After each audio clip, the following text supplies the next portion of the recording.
Hello everyone, welcome to Avlokan IAS. So we are continuing our previous prelims question and polity के हमने दो sections अभी तक देख लिए हैं, that is basic framework and philosophies. Okay, तो इसके PYQs जितने भी थे 10 years के वो इसके पहले वाले वीडियोस में आपको मिल जाएंगे और किस तरीके से इन PYQs को यूज़ करना है, कैसे इससे नोट्स बनाने हैं और कैसे बाकी चीज़ों का यूज़ करना है, that is also vividly explained in the videos uploaded before. So I request you to, if you want a comprehensive understanding, आप पहले के वीडियोस जाके देख लो, आपको बहुत अच्छे से समझ आ जाएगा कि कैसे क्या करना है. ओके, तो हम क्वेश्चन की तरफ बढ़ेंगे. क्वेश्चन फर्स्ट इज, हाँ तो ये जो थर्ड पार्ट है ना, it is about functions. Okay, functions and systems that is prevalent in the constitution. ठीक है, तो अभी रिसेंट ईयर्स में तो क्वेश्चन नहीं आए हैं. 2021 में क्वेश्चन काफी थे इससे और इनडायरेक्टली क्वेश्चंस काफी आते हैं, बट अभी क्या है, फोकस थोड़ा सा एनालिटिकल और फिलोसॉफिकल पे ज्यादा चला गया है. ठीक है, तो वहां से क्वेश्चन ज्यादा बन रहे हैं, पर इन सबको भी छोड़ के नहीं जाना है. इम्पोर्टेंट पार्ट है तो अब इसको देख लेंगे अच्छे से. ओके, चलो. We adopted parliamentary democracy based on British model. But how does our model different from that model? अगर आपको पता हो, अगर आपने मेंस के भी PYQs देखे हो, तो आपको पता चलेगा कि this is one of the most important theme. India and other countries. ठीक है, अब जैसे ब्रिटिश, फ्रांस, यूएसए, ये तो खैर इंपॉर्टेंट हो ही जाता है. जैसे इंडियन वर्सेस फ्रेंच सेक्युलरिज्म पे क्वेश्चन आ गया है एक बार मेंस पे. ठीक है, तो ये चीजें इंपॉर्टेंट हो जाती है, इन सबको नोट करके रखना है, अच्छे से पढ़ना है. ठीक है. As regards legislation, the British parliament is supreme और sovereign, but in India the power of parliament to legislate is limited. ठीक है, हाँ ठीक है, सही बात है. ब्रिटिश पार्लियामेंट में पार्लियामेंट सोवरेनिटी होता है, यहाँ पर हमारी क्या है, कॉन्स्टिट्यूशनल सोवरेनिटी है. ठीक है, तो अल्टीमेटली जो पार्लियामेंट का इन्फ्लुएंस है वो लिमिटेड है. Parliament can not make laws bypassing the constitution, ये आपको याद रखना है. सेकंड है, in India matters related to the amendment of an act of the parliament are referred to the constitutional bench by the supreme court. ठीक है, तो second जो ऑप्शन है that is also correct. Constitutional bench कौन create करता है? Supreme court करता है. इसका फॉर्मेशन कैसे होता है, कितने जजेस होते हैं, this is your responsibility to see कि क्या कैसा है. ठीक है, तो इसमें आप देख लेना आर्टिकल 145 में इसका प्रोविजन है, सब क्लॉज 3 में. इसको एक ढंग से देख लेना एक बार. कॉन्स्टिट्यूशन बेंच क्या कहलाती है, स्मॉल बेंच क्या होती है, लार्ज बेंच क्या होती है. केशवानंद भारती में 13 जजेस बेंच था जैसे, वो कौन सी बेंच कहलाएगी. तो ये सब चीजें आपको अपने हिसाब से देख लेना है. ठीक है, चलो. तो आंसर इसका सी हो जाएगा. Easy question. Next, which one of the following in Indian polity is an essential feature that indicate that is federal in character? Federalism पे क्वेश्चन है. अगेन मतलब अगर आप देख सको तो ये फिलोसॉफिकल भी इसको कह सकते हैं, बट वही इंटरसेक्शंस हैं. Okay, the independence of judiciary is safeguarded. The union legislature has elected representatives from constituent unit, मतलब यूनियन में स्टेट्स के यूनिट्स हैं. This is saying. फिर the union cabinet can have elected representatives from regional parties. ठीक है, okay. Fundamental rights are enforceable by courts of law, ये तो नहीं होगा फेडरलिज्म में, ये तो बिल्कुल नहीं आएगा. ए बी सी में से हमें चूज करना है.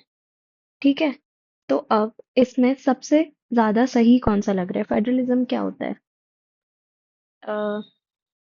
एग्जीक्यूटिव, पार्लियामेंट एंड जुडिशरी, और इन सब का independent functioning, that is the basics of federalism, right. तो हमें इधर बेसिक्स पे जाना है एंड हमें आंसर डिराइव करना है. यूनियन लेजिस्लेचर स्टेट से ले रहा है, this is the principle of separation of power. ठीक है, इट इज नॉट फेडरलिज्म. ये जो सेकंड है ना, union cabinet can have elected representatives from regional party, these two are almost same. वो बस सेपरेशन ऑफ पावर दिखा रहा है, इंक्लूजन दिखा रहा है, बट फेडरलिज्म पहला ऑप्शन दिखा रहा है. तो this becomes the correct one. Which one of the following best defines the term state? State की डेफिनेशन क्या है? अगेन क्लास 11th की पॉलिटिकल थियोरी. आप खुद काउंट कर लो कितने क्वेश्चंस आ रहे हैं यहाँ से। ओके, ऑप्शंस देखेंगे। ठीक है, a community of person permanently occupying definite territory independent of external control possessing organized government seems fair। ठीक है, फिर politically organized people in a definite territory possessing an authority to govern them, this is negative context। people gives authority to govern themselves। ठीक है, तो ये तो गलत हो जाएगा। Maintain law order natural right safeguard means of sustenance, देख लिया, ये नेगेटिव हो गया, गलत हो गया। a number of persons who have been living in a definite territory for a very long time with their own culture tradition and government, that doesn't make like a state for a very long time, what is this। एक और बात याद रखना, जब UPSC adjectives use करने लगे ना, very long या फिर एक्सट्रीमली बैड, है ना, दिस इज जनरली रॉन्ग। ठीक है, इस इन चीजों को थोड़ा सा देख के चलना, मैं जनरली बोल रही हूँ, not always, depends on context. अगर कुछ नहीं आ रहा हो तो दिस विल हेल्प। ओके, फिर फोर्थ क्या है, a society permanently living in a definite territory central authority executive responsible for the central authority independent judiciary, ये सीधा सीधा सा टाइप ऑफ पॉलिटी है। ठीक है, this is not the definition of the state. तो हमने क्या देखा, सबसे सही डेफिनेशन क्या होगी स्टेट की, ये फर्स्ट, क्योंकि इसमें community of person definite territory independent of external control possessing organise government, सारे फीचर्स आ गए, तो this will be the right option.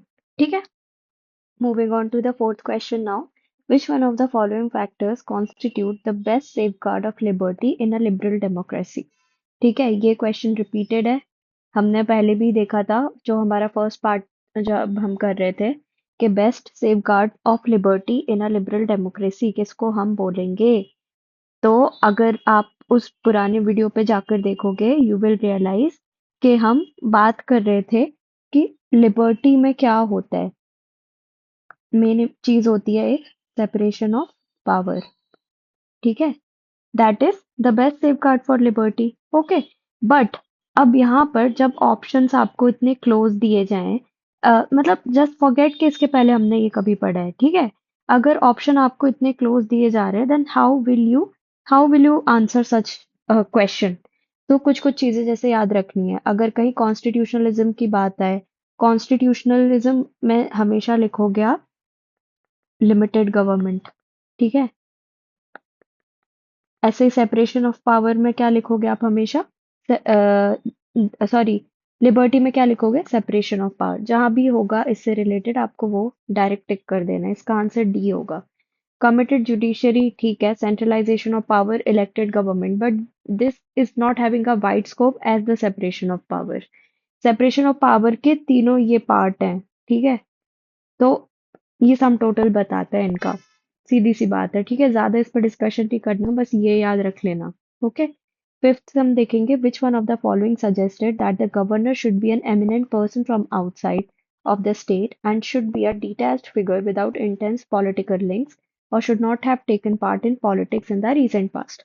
Very easy one, direct, जैसे हम जब भी मेंस की आंसर राइटिंग करते हैं ना, तो इन सारी कमिटीज को हम अपने आंसर में इंक्लूड करते हैं, विदाउट इनका इंक्लूड किए कोई भी जीएस टू का ऑप्शन नहीं होता। अगर आपको और कॉम्प्रिहेंसिव वो चाहिए ना कि जीएस टू में हमें कैसे आंसर लिखना है, तो इसके पहले हमने D code toppers answer writing series बनाई है।